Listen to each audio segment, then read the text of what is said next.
अस्सलाम वालेकुम दोस्तों, मैं आपका दोस्त मोहम्मद ज़ुबैर। आज हम इंस्टेंट गीज़र सर्विस करने लगे हैं। जो हमारे दोस्त अपने घर का इंस्टेंट गीज़र सर्विस करना चाहते हैं, हम बिल्कुल ही आपको आसान तरीका बताएंगे। इजी मेथड होगा।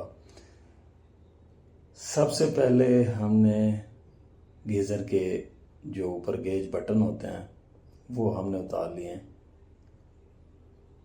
उसके बाद हमारे जो बॉडी के साथ पेच लगे होते हैं, हमने उनको पेचकस की मदद से खोल लिया। अभी पेचकस वो हमारे बॉडी के जो स्क्रू हैं वो खुल गए हैं। तो अभी नीचे आपको ये तारें नज़र आ रही हैं। आपने तारों के ऊपर बिल्कुल नहीं परेशान होना। ये जो कनेक्टर लगे हुए हैं, पहली बात है ये तकरीबन आपको 40% ये बता देते हैं कनेक्टर, बाकी 60% आपने थोड़ा सेंस रखना है। तो यहाँ पे ये कनेक्टर लगे हुए हैं। इनके अंदर ये हमारी ऊपर गेज मीटर लगा हुआ है, साथ एक लाइट लगी हुई है, ऑन ऑफ स्विच बटन लगा हुआ है। ये उसकी तारें हैं बॉडी के साथ। अभी हमने तारें खोल ली हैं। अभी हम ये जो पेज खोल रहे हैं, ये हमारा जो बर्नर है जहाँ पे आग जलती है उसके ऊपर कवर होता है, ताकि आग जो है ना वो बाहर, जहाँ पे बॉडी के साथ टेम्परेचर मीटर लगा हो तो उसकी तरफ हमारी हीट या आग ना आए, ये वो कवर होता है। अभी जो पेज खोल रहे हैं, ये हमारे जो आउटलेट पैप जो गीज़र की टैंकी से पानी बाहर निकलता है उसके हैं। यहाँ पे एक लॉक लगा होता है, ये लॉक के पेज हैं जो हमने खोल दिए हैं ताकि हमारे ये पैप आज़ाद हो जाए। अभी जो पेज खोल रहा हूँ, ये जहाँ पे मेरा हाथ है, ये टेम्परेचर गेज है जो हमारे टेम्परेचर मीटर को बता देती है कि आपका पानी कितने डिग्री पे पहुँच गया है। यहीं से उसको सिग्नल मिलता है।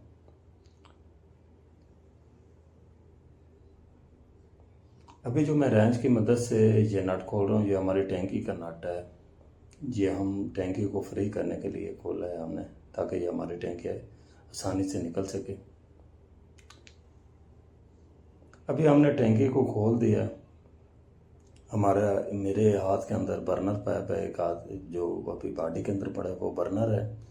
चूल्हे हैं जो चलते हैं, और जो ये है ये हमारी टैंकी है गीज़र की, इंस्टेंट गीज़र की टैंकी है। इसके बिल्कुल बारीक बारीक पैप होते हैं जो फ़ौरन 5-7 सेकंड के अंदर पानी फुल गर्म कर देते हैं।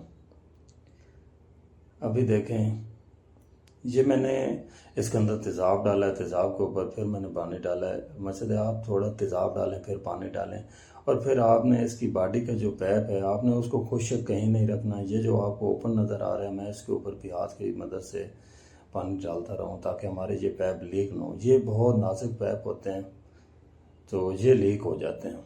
आपने ये ख्याल रखना है, जहन में रखनी है बात। बाकी अभी देखें, इसके अंदर जो ये स्केलिंग निकल रही है ये तेज़ाब की मदद से और पानी की मदद से। तो आप खालिश तेज़ाब डालेंगे, हो सकता है आपकी ये बॉडी लीक हो जाए। ये बिल्कुल बारीक पैप है। आपने ये साथ थोड़ा बहुत सेंस रखना है, ख्याल रखना। बाकी ये इतना जल्दी नहीं होता। आप समझें कि ये तो 3-4 मिनट के अंदर हमारी टैंकी साफ़ हो जाएगी। हो सकता है 15-20 मिनट लग जाएंगे, आधा घंटा। आपने स्लो, बिल्कुल ये स्लो मोशन लेता है क्योंकि बारीक पैप हैं। ये पानी पीछे प्रेशर तो होता नहीं है जो तेज़ाब को प्रेशर दे रहा हो, नहीं है बिल्कुल। अभी देखें, अभी हम इसका बर्नर फिट करेंगे। सबसे पहले हमने इसके अंदर, अभी देख लें, ये जो आपको अभी मैं बर्नर फिट करने लगूँ, यहाँ इसके अंदर एक वाशर होती है बर्नर की, वो आपने याद के साथ गिरानी नहीं है वरना आपकी गैस लीक होगी, आग लग सकती है। अभी जो मैंने पेज टाइट किए हैं ये हमारे बर्नर के पेज थे, एक पेज ऊपर था एक नीचे था। ये फिर अभी देखें, ये हमारी वो टेम्परेचर गेज जो है वो टाइट हो गई। अभी ये हमारा जो कवर था, बर्नर के ऊपर कवर था, ये सिर्फ इस वजह से होता है कि जब आग लगती है तो इसकी आग बाहर टेम्परेचर मीटर की तरफ ना आए या तारों को गर्माइश ना दे या आग ना लगे, इस वजह से कवर होता है। अभी ये मैं कनेक्टर जोड़ रहा हूँ। कनेक्टर खुद बता रहा है कि मैंने कहाँ लगना है, तो आपने थोड़ा बहुत सहन ज़रूर रखना है।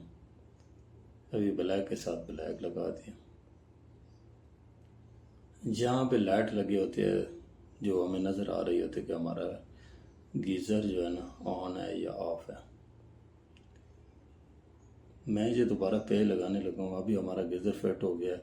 आप तमाम दोस्तों से गुजारिश है कि आप हमारा चैनल ज़रूर फॉलो करें, लाइक करें, कमेंट्स करें और अपने दोस्तों को ज़रूर शेयर किया करें। आप लोगों की मोहब्बत होगी।